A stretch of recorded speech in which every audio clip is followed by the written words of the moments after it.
Welcome to South Baltimore Now. In today's episode, we have the pleasure of speaking with Allie Hudler. Allie brings a wealth of experience from her transition from hospitality to real estate, and she's a passionate advocate for South Baltimore. Through our conversation, Allie shares her valuable insights into the local market, including recent real estate trends and market dynamics. We'll explore the buyer profiles in Locust Point and other neighborhoods around South Baltimore, the influence of new construction, and the affordability of South Baltimore compared to D.C. Allie offers expert advice on staging and presenting homes, competitive marketing strategies, and the benefits of professional services. She wraps up with some key strategies for sellers, highlights the importance of collaboration with her realtor team, and expresses her gratitude for community support. So stay tuned for an engaging episode. Thank you, Allie, and thank you for tuning in.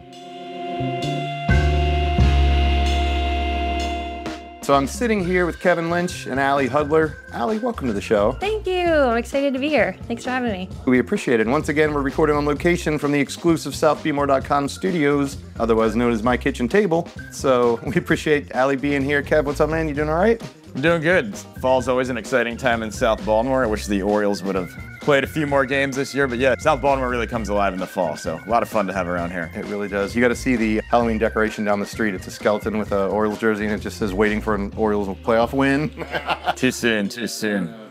Yeah, I just love how into Halloween this area gets. There's so many cool decorations on houses, and when you see other people doing good decorations, makes you want to step up your own game. So. Absolutely. Fun time of year, and it is decoration season between now and Thanksgiving and all the other holidays. It's a fun time for sure. Love it. But Allie, again, thank you for being here. And Allie, tell us a little bit about yourself and how you got into selling real estate. Sure. Well, I will start by mentioning my family because I think that's a huge part of me. I've got a wonderful husband, Garrett. We just celebrated our 8-year anniversary yesterday, and we've got congrats. Thanks. 2 little boys, Grady's 4.5, Jackson just turned 3, so we love being in the city. But before I got here, I'm originally from Delaware. I went to the University of Delaware, studied hospitality business management, and my first job out of college was at the Renaissance Harbor Place in Baltimore, and that's how I came here. That was a really neat job, but I learned quickly that career path was just not for me. I was working crazy hours in the hotel, and my mom always joked, how'd you start dating Garrett? Because I could hardly see him. But I quickly left and went to join Bozzuto Management Company. So I started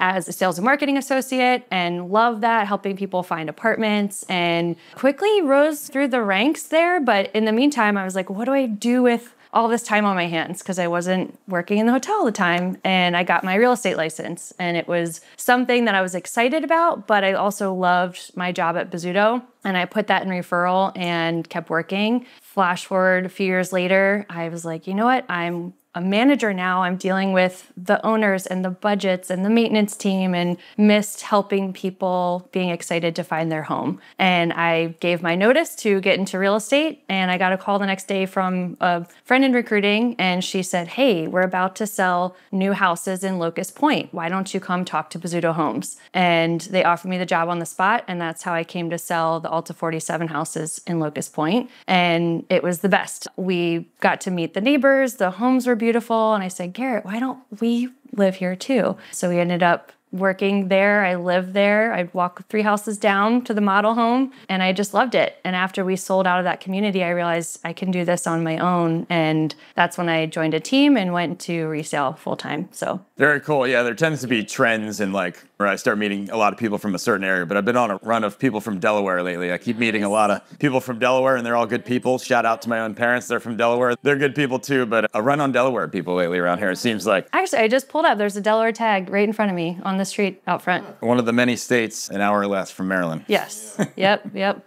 I do love being able to drive so many places around here. It's awesome. Yes, it's very cool. I wish I had more time to take advantage of that. But we are very centrally located, which is good for people in the business world. Yeah. So now you're in South Baltimore. Clearly, you guys are becoming a part of the community here, making your home here. So what do you love about South Baltimore? I always say the people. I think that first and foremost, everyone's just always so welcoming, friendly, looking out for each other. And I think that makes a huge difference in the community. But as far as the city itself and South Baltimore, it's so walkable. There's so many things we can do. We've got great schools with Thomas Johnson, FSK. I think a lot of people are investing in the schools and making that really strong and a place so that way people want to stay in the city longer. So I love seeing that more and more families are around, and not leaving. We actually left the county for a little bit and came back to the city because you just don't have this community aspect that you can't always find that in the county. So that's big, but we love walking to restaurants. We love, if we miss the circulator, we'll walk to the O's game. So I love having the sports around here. And like you said, fall in Baltimore is just amazing. There's just such a vibe and good energy around it. So we love it.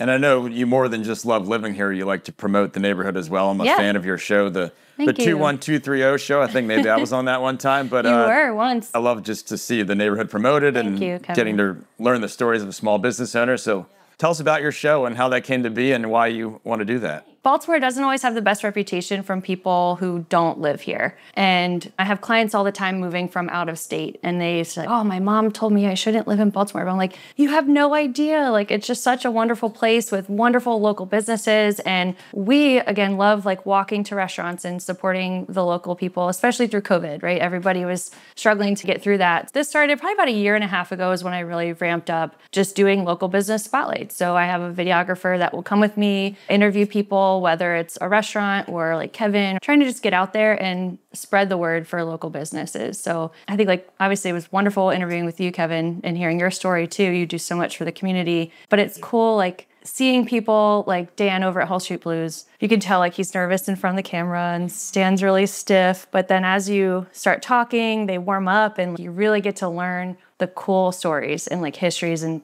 just background on what they've done. And I think that's really special. So I enjoy it.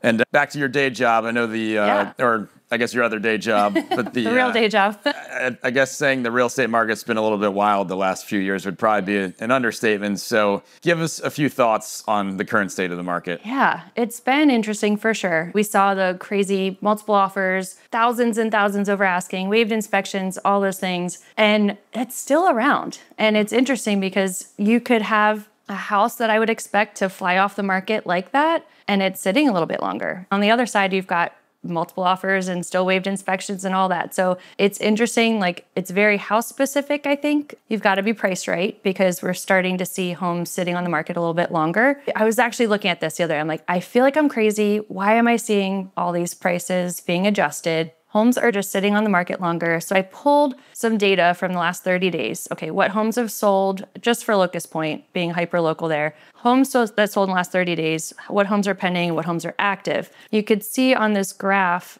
all the homes that sold in the last 30 days sold in less than 2 weeks. But then you can see the pending homes starting to sit on the market a little bit longer. And then the active homes spread out way beyond that, almost like some even to 2-3 months out. So I'm starting to see a trend a little bit more towards just, things taking a little bit longer, which is great for buyers because they don't immediately have to rush to a house, but sometimes they do. So it's just very strange how that's happening now. But with rates coming down and things like that, I was anticipating more buyers flooding to the market, which I'm seeing, but there's not as much urgency to actually make the offer and get under contract. With how crazy the market has been, do you almost in some ways feel like it's like an emergency situation to being on call where, oh my gosh, house pops up, we've got to go see this in the next 24 hours or you have no chance of getting it? Has that type of pressure and urgency been around these last few years? Yeah, it's absolutely been. And it was more so, I think, 2021, 22, when things were really crazy. But just this past week, there's a house. This was out in the county. I have clients there. I love this family. It's a household of 10 people, which is really cool. It's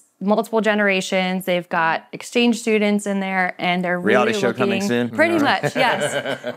They're looking for this unicorn. So, like, we've looked at a lot of houses all throughout Maryland, but they are looking for something really specific. So this house pops up. We're the first showing. We make the offer. There's 2 other offers coming. So like you're still seeing, you have that urgency. And if you have a certain contingencies, like a home sale contingency, it's really tough to compete against those other buyers that are maybe waiving contingencies or just don't have a house to sell, things like that. And I'm sure it's extra stressful too if you get like relocated for a job and it's like, how am I going to figure this out in a few weeks? But do some people give up and say, I'll just rent something for a little bit, or maybe I'll go live with the parents for a little bit? Or it's usually the backup plan. I've actually had a handful of people relocate recently. Some clients just came from Italy. He was getting orders to get back to the US. And then I have clients that moved from California back in here. And yeah, just other friends, like they're coming from Virginia into Baltimore. So they're like, oh my gosh, like we actually got really lucky. One of the clients who just bought, she was like, I didn't think we'd find this house so quickly. So it's really fun. A lot of people were still just managing to get them a home, which is great. And not a lot of people have to actually fall back to that backup option of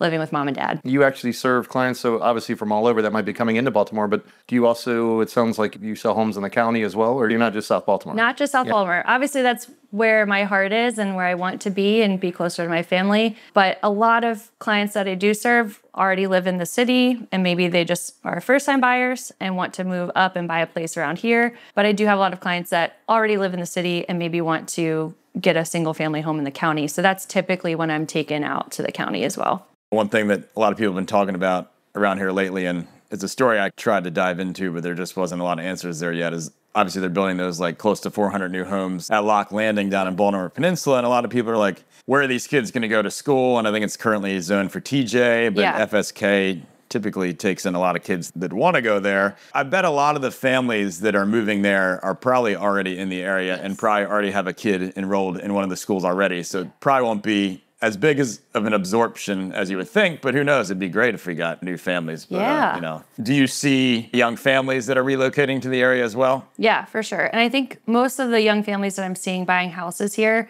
either have been renting and just want to buy because now rates are coming down, affordability is getting better. But it's a ton of like the Banner Row houses, right? Like between there, Lock Landing, it's majority of South Baltimore people, some coming over from Canton, Fells, that area, but mostly people that know this area, they love it, they want to stay, they just have outgrown their space. And I've got some clients over on Andre Street, they just bought over in Lock Landing and they were thinking about going to the county, but we kept them in the city, so yay. So are there any specific types of housing stock that are really in demand right now? I know one of the cool things about this area is you've got like these homes that are sometimes 150 years old, but you also have these new builds that are probably more fitted for the modern lifestyle. We got condos, we got apartments. What's trendy right now? I definitely think it's like that first-time home buyer market. Like right now, I think people are really tired of renting and knowing that their money is just gone. And that's a big thing. A lot of the people that have been coming to me lately are like, all right, let's buy this first home. So it could be that $200,000 to $400,000 price point that tends to be pretty popular in this area.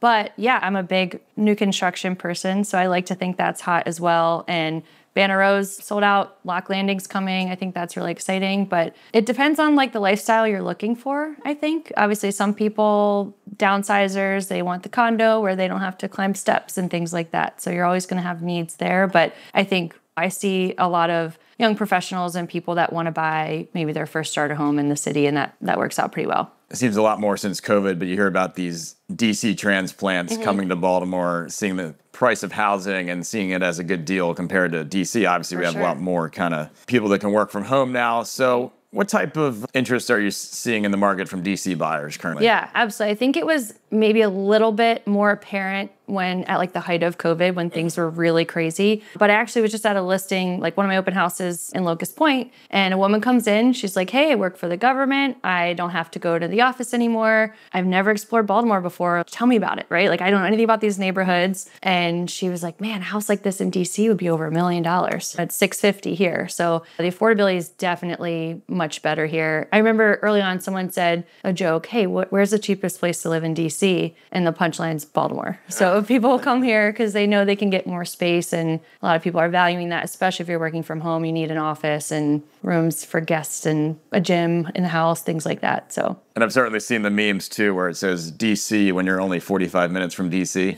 Yeah. So sometimes if it's that hour ride on the mark, maybe it'll take you 40 minutes to drive 3 miles in DC. So when a buyer comes to you, do they usually already know where the mark station is, or do you sometimes have to show them that? Depends. I feel like the majority of my clients aren't from DC. They're definitely more South Baltimore, just Baltimore City people in general. Yeah. But yeah, when you're seeing that, I haven't had too many people actually needing to commute there daily. So the couple people I have talked to more recently, they're like, oh yeah, I only have to go a couple times a week, so I'll just drive. And they don't seem to have a problem with that. But the MARC train obviously is there and very easy. I would probably be a MARC train person because I could just sit back and catch up on email and do stuff. That sounds relaxing to me. I don't know. Yeah, an hour where nobody's bothering you. That sounds real nice.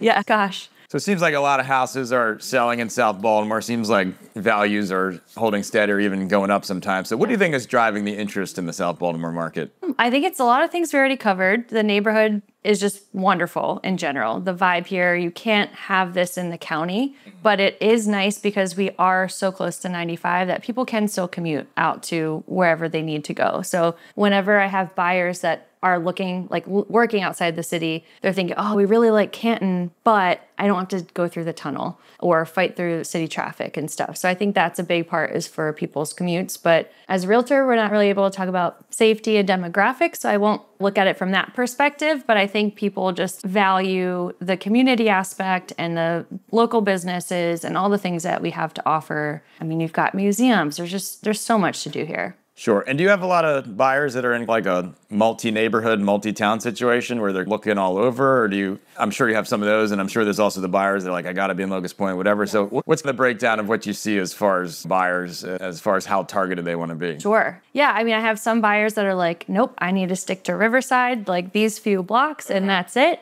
Like I had some clients, they lived on Riverside, they just bought on Covington, like very, very short distance. I have another client, she's on the 500 block of East Fort. She's like, I love this spot. I don't want to leave here. So you have those buyers that know what they want. And then there's other buyers, especially like I just met with a couple recently. They have 2 small kids and he works from home, but she's at University of Maryland Medical Center. And because he's from home, he's like, oh, I would really love more space, maybe up like Roland Park area or towards the county. And she's like, nope, we live in Fed. I love it here. We want to stay. So I think it really just depends. But I think most people around here tend to understand like the lifestyle they're looking for. And walkability is usually a huge factor in that. It seemed like right around COVID, a lot of people were putting like additions on their house and renovating their house, but construction costs have obviously gone up a lot in recent years. Have you seen maybe a lot of people are priced out of putting that addition on their house now, where maybe the better option is getting something bigger in the neighborhood? I know some who have renovated, but more people have just been like, I don't want to deal with that hassle. I don't want to live in a construction zone. If I can just go find a house that fits my needs, I would rather do that. And I think that's been the trend, at least from what I've seen, is more people just want to go find that other house. And then you could either rent your current house out, which is great, keep building equity. I'm a big advocate of doing that if you can. But some people are like, you know what? I just want the cash out and I don't want to be a landlord and let's sell this thing. But obviously there's some other neighborhoods in South Baltimore that people have optimism about and want to see more investment and more stuff to do in those neighborhoods like Pigtown and Holland's Market. Obviously, we see what's going on in Baltimore Peninsula. So are there any positive trends going on in some communities like that? Yeah, we were just talking about, obviously, Baltimore Peninsula. That used to be a Walmart with nothing there. And now look at it. I mean, I play volleyball down there with Volo every Tuesday, but I skipped last night because we went to Rice Street Tavern. And just being along the water there is so incredible. And the investment that they've made, even the trees, there's just like huge mature trees that feel like they could have been there forever. So that's really nice to see. But then, you've got Pigtown, Washington Village, all that stuff. And I love that aspect because there's so many residents and doctors and nurses who want to be close to the hospital up there. So I've seen that trend, at least as far as like a rental standpoint. One of my clients owns a house on Washington Boulevard there. And she's like, this has been an amazing rental. I need some cash out. I think I'm going to sell. I'm like, can I buy it from you? Because I don't know. It seems like a great up and coming area. And there's more breweries and more businesses that are going up there. So that's an exciting place too. I meet people from all different ends of the community, from the community nonprofits and the business owners, everything. And I know there's a lot of hard work on the ground in those communities. So it's good to see that the work on the ground is certainly matching with some increased demand from real estate as well. So if someone is thinking about selling their house, are there any tips you might have, whether they should consider doing any renovations, whether staging, decluttering, any kind of tips you would give somebody who's thinking about selling? Yeah, I think the place I would start there is, what do they need to do? Meaning, do they need to sell the house and live in the house while they're still having it on the market for showings? Or do they plan to move out and just maybe fully staged? So if they move out fully staged, that's one thing that's super easy. We just call in a stager and that's that route. But it becomes a little bit more fun and challenging when they live there, because the way we live in a house and the way we want it to look for photos and tours can be very different. If someone walked through my house with toys and kid stuff everywhere, no one's going to want to buy that house looking like that. What I do, I have a wonderful interior designer friend, Brittany Owing. She's fantastic. I bring her through all of the homes that my clients are going to sell while they're still living there. And she will go room by room with them and say, okay, we need to move this chair here. Let's change the artwork. Let's get fresh towels.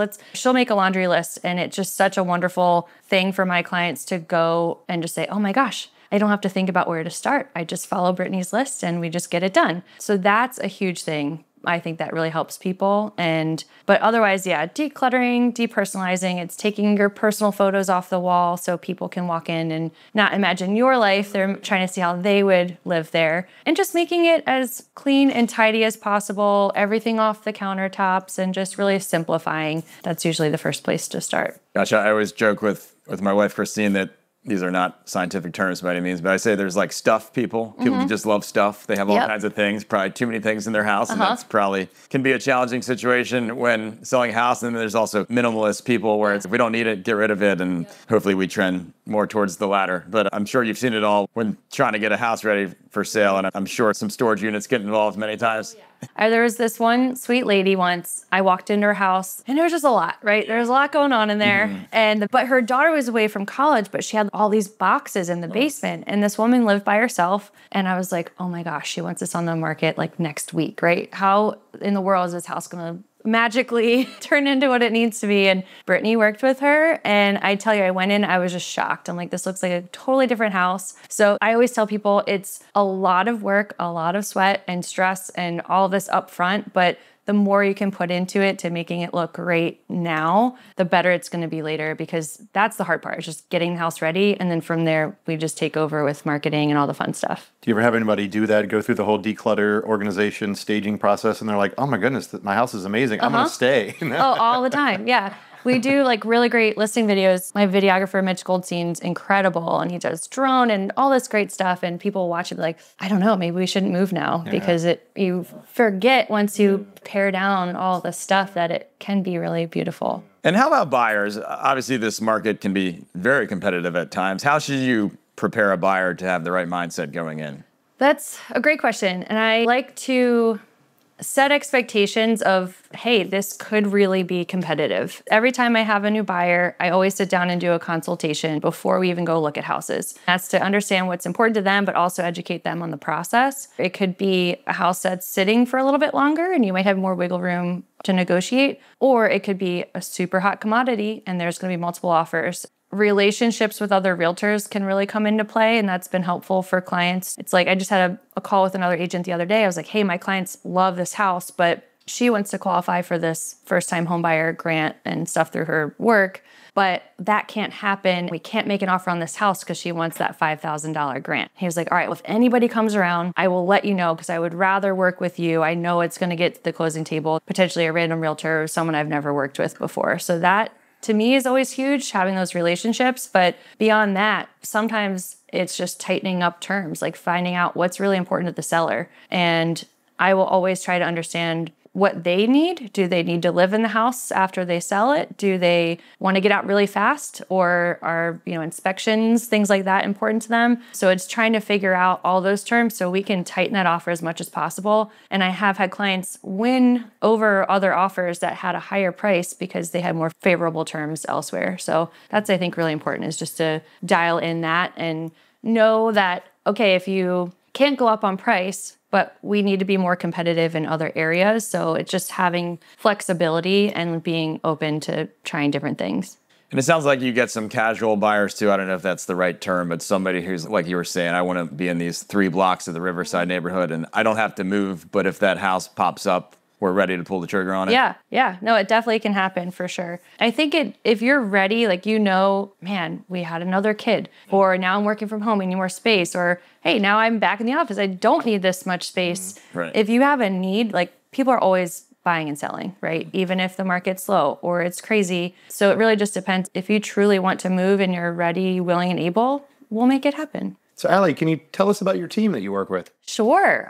So I'm with Compass Real Estate. So first and foremost, Compass is amazing. The brokerage as a whole, we're the number 1 brokerage in the country as far as sales volume, which is really awesome. So we have this national network of 30,000 agents across the country. So my teammate Kelsey, who I'll mention in a second, she'll come in the office and say, hey, do you have someone in Denver? I'm like, oh yeah, Sarah, like definitely call her. So it's really nice to have these relationships for people. So if someone's looking to relocate out of Maryland, sadly, we can always connect them with an agent that would be amazing and give them the level of service we would expect to have. But then as far as the team here in Baltimore, it's myself and Kelsey Herson. Kelsey's a newer agent. She's been in the business a couple years now, and she's phenomenal. She's just so professional, so on top of it, organized, just a wonderful human being. So I really love working with her. We get along great. And we have Veronica. She helps us with admin, social media, marketing stuff. And we just hired Emily, and she's going to help with more client care, client experience stuff. So more events coming, which should be fun, and hopefully more client gifts, and just helping us be more consistent on the fun personal touches and stuff. And we also have Courtney joining us soon, and potentially one more person that's a Locust Point guy. So yeah, we'll see how that all goes. And it's super exciting. I played sports growing up, so I just love that collaboration and teamwork and supporting each other. And as you mentioned, like the market being super fast, you got to jump and get to a house quickly. I can't always be two places at once. And the beauty of the team is Kelsey can always step in and get to a showing for a client or cover an open house to make sure we're getting the sellers as many opportunities to get buyers in there and things like that. I love the team, and I thank them for putting up with me and being patient, because I feel like I'm all over the place all the time, but it's great. I love it. Thank you, Allie. I really appreciate you not only enjoying the show, but just everything you do for the neighborhood. And I came to discover you through the 21230 show. I was like just blown away by the videos you do and like how you do that for the community. And I just think it's a great thing that helps all of us here to get the positive word out. Yes. I'm glad things are growing. And thank you. Thank you again for being here. Thank you so much. Yeah, this has been fun, and I feel very honored. So thank you very much.